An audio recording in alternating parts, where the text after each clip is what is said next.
Война. День 448. Ситуация на фронтах. По данным аналитиков Forbes, на сегодняшний день Украина и Россия имеют паритет по количеству войск на фронте. Хотя на момент вторжения Россия имела двукратное преимущество, хоть и недолго, ведь россияне несли большие потери, а Украина провела мобилизацию, что кардинально изменило ситуацию в пользу Украины.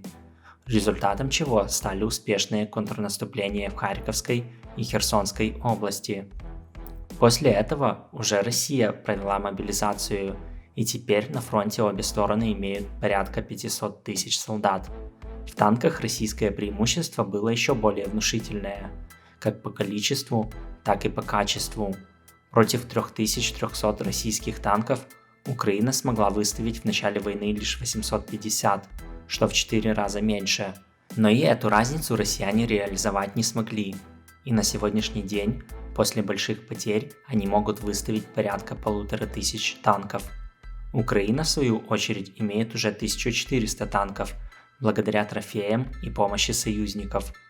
В боевой бронетехнике российская армия имела 7-кратный перевес на начало вторжения со своими 16 650 единиц против 2500 украинских. Но сейчас этот перевес сократился до двухкратного – 12 тысяч против 6,5.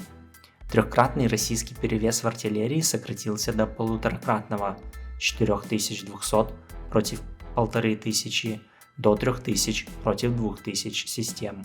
Но тут более важно не количество стволов, а количество снарядов и точность их попадания, а с этим дела лучше у ЗСУ. Воздух.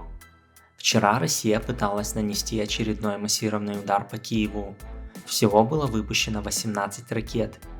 В их числе 6 гиперзвуковых «Кинжал», 3 баллистических и 9 крылатых ракет «Калибр» с Черного моря.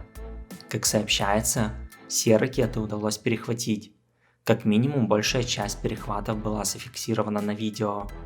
В то же время россияне сообщают о уничтожении комплекса Patriot в Киеве, а в качестве доказательства демонстрируют вспышку на горизонте в ночном небе, что несомненно является надежнейшим доказательством.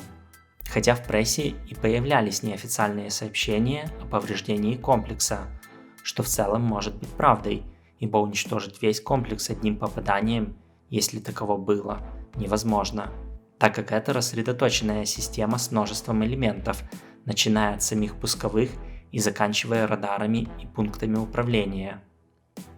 Альянс Свободы.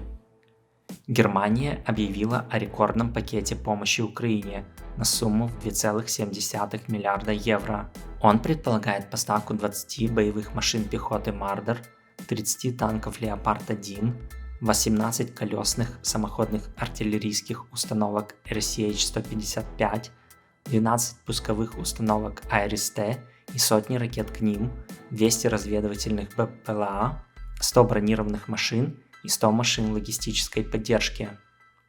Восток.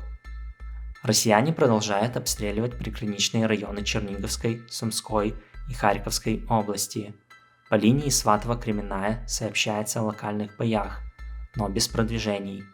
Основные бои сейчас идут в районе Бахмута и в самом городе. Солдаты украинской 56-й мотострелковой бригады атаковали и захватили российские позиции севернее Богдановки. Также украинским войскам удалось еще немного отодвинуть россиян от трассы Бахмут-Константиновка и подойти ближе к Клещеевке. Таким образом, клешни, которые много месяцев смыкались вокруг Бахмута, стали размыкаться.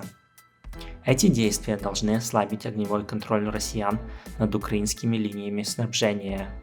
Правда, в самом городе вагнеровцы продолжают атаковать.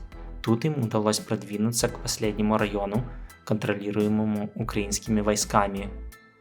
Дальше вдоль линии фронта отмечаются обстрелы и локальные бои, но без каких-либо продвижений. Сегодня ночью россияне нанесли ракетный удар по Николаеву. Ракеты попали в супермаркет и автосалон.